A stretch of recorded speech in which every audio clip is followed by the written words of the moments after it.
Nous allons nous intéresser au corrigé d'un exercice qui a été donné au bac de Nouvelle-Calédonie en mars 2017, section terminale S. Donc il s'agissait d'un sujet de maths et voici donc le corrigé de cet exercice. Il s'agissait en l'occurrence de l'exercice numéro 2. Donc c'est un exercice qui comportait deux questions. Première question, je lis. La durée de vie T, exprimée en années, d'un appareil électronique suit la loi exponentielle de paramètres lambda. On sait qu'un tel appareil a une durée de vie moyenne de 4 ans. On sait que, d'après le cours, la durée de vie moyenne est E de x, espérance de x, égale 1 sur lambda. Ici donc, 1 sur lambda égale 4, d'après l'énoncé. Puisque ici, on nous dit que la durée de vie moyenne de l'appareil considéré est de 4 ans. Donc 1 sur lambda égale 4, d'où lambda égale 0,25. 1 sur lambda égale 4, 4 étant exprimé en années, comme dans l'énoncé, lambda égale 0,5. Voilà, on nous demande maintenant la probabilité que cet appareil fonctionne 2 années de plus, sachant qu'il a déjà fonctionné 3 ans, est d'environ 0,39 et on nous demande de dire si ceci est vrai ou faux. Donc, on cherche P de x supérieur ou égal à 3 plus 2, sachant x supérieur ou égal à 3. Ce qui revient à dire, on calcule probabilité de x supérieur ou égal à 5, sachant que x est supérieur ou égal à 3. D'après le cours, ceci est équivalent à P de x supérieur ou égal à 3, intersection x supérieur ou égal à 5 sur P de x supérieur ou égal à 3. Nous sachons que. C'est-à-dire donc P de x supérieur ou égal à 5 sur P de x supérieur ou égal à 3. Pourquoi? Parce que la condition x supérieur ou égal à 3, intersection x supérieur ou égal à 5 se réduit en fait à x supérieur ou égal à 5, car il est évident que si x est supérieur ou égal à 5, il sera également supérieur ou égal à 3. La condition x supérieur ou égal à 5 englobe la condition x supérieur ou égal à 3. Nous allons calculer tout d'abord P de x supérieur ou égal à 5. C'est égal à 1 moins P de x inférieur à 5. Donc 1 moins somme de 0 à 5 de lambda e puissance moins lambda t dt égale 1 moins une primitive de lambda e puissance moins lambda t et moins e puissance moins lambda t.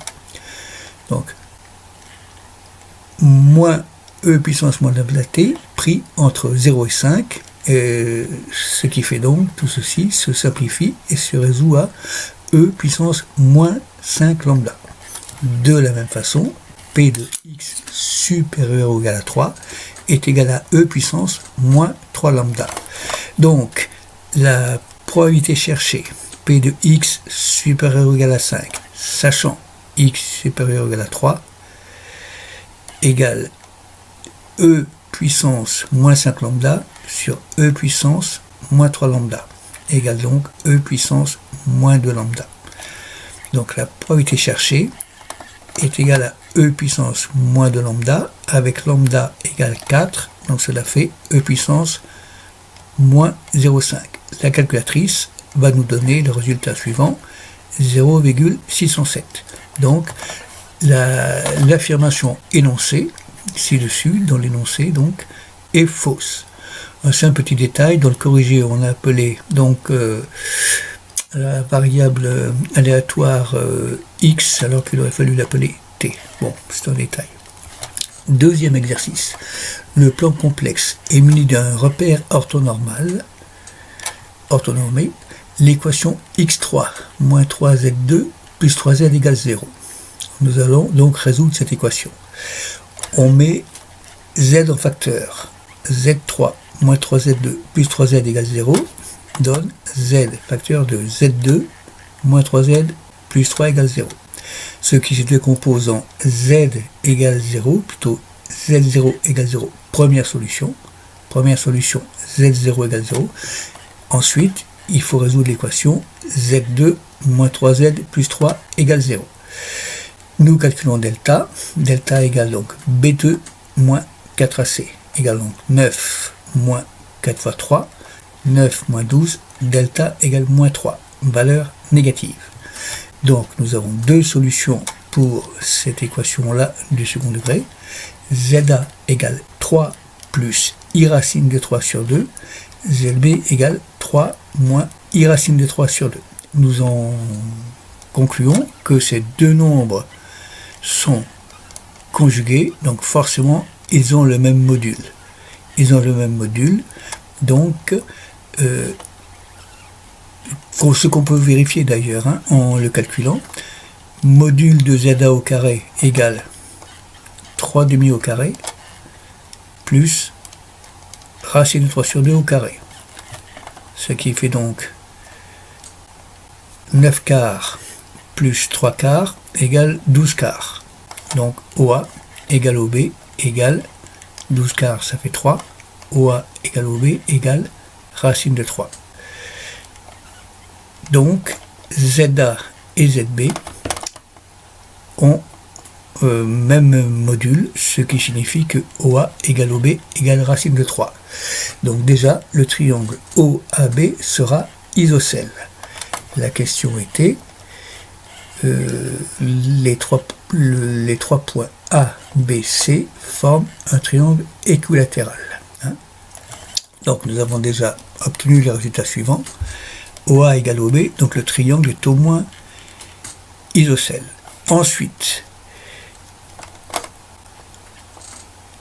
l'affixe du vecteur OA égale 3 plus I racine de 3 sur 2. De même, Z du vecteur OB égale 3 moins I racine de 3 sur 2. Pour avoir l'argument du vecteur de ZOA, il suffit de calculer en fait partie imaginaire sur partie réelle, de faire le quotient partie imaginaire sur partie réelle. Ça nous donne donc racine de 3 sur 3. Racine de 3 sur 3, c'est la tangente de pi sur 6. Donc l'argument de ZOA égale pi sur 6. Argument de ZOA égale pi sur 6. On pourrait obtenir le même résultat en mettant le module, c'est-à-dire racine de 3 en facteur dans cette expression, dans l'expression de ZA ou dans celle de ZB. Donc argument de ZOA égale pi sur 6. Comme ZA et ZB sont conjugués, on en conclut que argument de ZOB égale moins pi sur 6. Donc l'angle OA-OB égale pi sur 6 plus pi sur 6 égale pi sur 3. Le triangle OAB est donc équilatéral puisque c'est un triangle isocèle qui a un angle égal à pi sur 3. Donc la deuxième proposition est vraie, contrairement à la première. Voilà.